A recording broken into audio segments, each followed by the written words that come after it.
இல்ல, இன்னைக்கு அவரை பத்தி தான் பேச போறோம். பூழியர்கோன் வெப்பு ஒழித்த புகழியர்கோன்.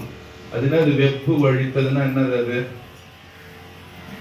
அந்த லைனை எல்லாரும் திரும்பி பார்க்கலாம். நால்வர் கீழே ஒரு பாட்டை எழுதியிருக்கும் பாருங்க. பூழியர்கோன் ஒரு பாட்டு ஒன்று எழுதியிருக்கும் பாருங்க.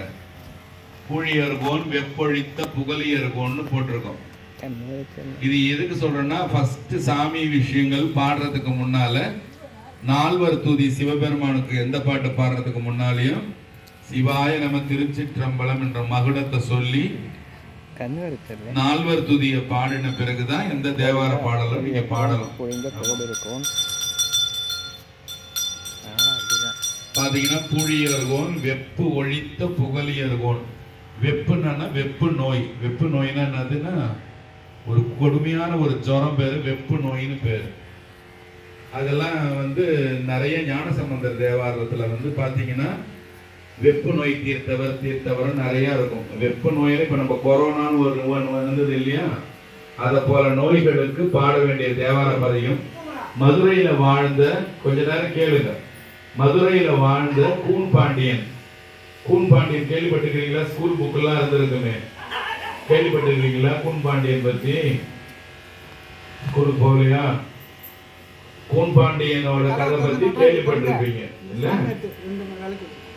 சரி, நான் கூன் பாண்டியனை பத்தி கேள்விப்படல அப்படின்னு நின்ற சீர் நெடுமாறன்னு ஒருத்தர் பேர் கேள்விப்பட்டிருக்கீங்களா? அதுவும் இல்லையா? தமிழ் வாத்தியார் யாருன்னு செக் பண்ணணும், அதெல்லாம் கத்து கொடுக்காம வந்துக்கிறாரு. நின்ற சீர் நெடுமாறன்னா அந்த கூன் பாண்டியன் கூன் விழுந்தவன். யார் அவன்? ஒரு பாண்டிய மன்னன். மதுரை ஆலவாயின்னா மதுரைன்னு பேரு. அந்த மதுரையை ஆண்ட பாண்டிய மன்னன். அப்போலாம் பாத்தீங்கன்னா 7ஆம் நூற்றாண்டு. அப்போ சமணர்களோட ஆட்சி. நம்ம எல்லாம் சைவர்கள் இல்லையா? நம்ம சிவன் கோயிலுக்கு வரோம்னா நம்ம சைவர்கள். அப்போ யாரோட ஆட்சி இருந்திருக்குன்னா, யாரோட ஆட்சி இருந்திருக்கு? சமணர்கள். யாரோட ஆட்சிமா? சமணர்கள். யாரு? சமணர்களோட ஆட்சி. ஒரு 2 பேரு ரெஸ்பாண்ட் பண்ணீங்கனாலே அதுவே போதும் தான் நினைக்கிறேன். ஏன்னா மற்றவங்களுக்கு விருப்பம் இல்லாத மாதிரி ஒரு மாதிரி வந்துட்டுன்னா என்னடா செய்யறதுன்ற மாதிரி உட்காந்து இருக்கிறீங்க. அதையும் பாக்குறோம் தான். அவங்களோட ஆட்சி இருக்கும்போது பாண்டிய மன்னன் என்ன செய்யறான்? அவங்க எல்லாரும் பாண்டிய மன்னனை பிடிச்சி வச்சிருக்காங்க. பிடிச்சி வச்சுக்கிட்டு அவனுக்கு இந்த மாதிரி ஞானசம்பந்தர்னு ஒருத்தர் இந்த ஊருக்குள்ள வராரு. நான் உங்களுக்கு அப்புறம் பேச போறதை இப்ப கொஞ்சம் சொல்றேனே, இந்த ஒரு லைனுக்காக மட்டும்தான் இது சொல்றேன். பூழியர்கோன் வெப்பொழித்த புகழியர்கோன்னா, வெப்பு ஒழித்தனா அந்த பாண்டிய மன்னனோட வெப்பு நோயை திருஞான சம்பந்த மூர்த்தி குழந்தை மதுரையில இருக்கிற சாப்பாடு செய்யற சாம்பல் இருக்குல்ல, சாமிக்கு சாப்பாடு செஞ்ச சாம்பல், அது பேர் சாப்பாடு செய்யறவும் பேர் என்னன்னு சொல்லுவோம் நம்ம, மடப்பள்ளி. சாப்பாடு செய்யறது. மாணிக்க வாசகர் ஒருத்தர் இருந்தார் இல்லையா? யாருங்க அவர்லான்றீங்களா? திருவாசகத்தை எழுத சாமி சொல்ல எழுதுறது இல்லையா?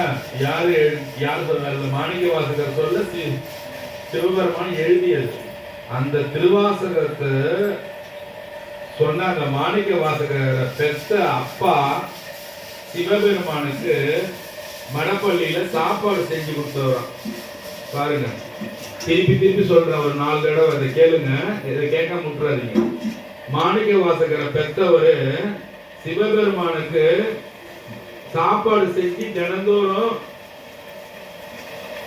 சாமிக்கு வைக்கிற சாப்பாடு செய்யற வேலையில இருந்தவரோட பிள்ளைக்கு சாமி என்ன மாதிரி கொடுத்துருக்காரு பாருங்க. திருவாசகம் சொல்ற வாயால சொல்லி சாமி எழுதுற பக்குவத்தை கொடுத்திருக்கிறார் இல்லையா? அதான் அதை கேட்டுக்கிட்டீங்களா?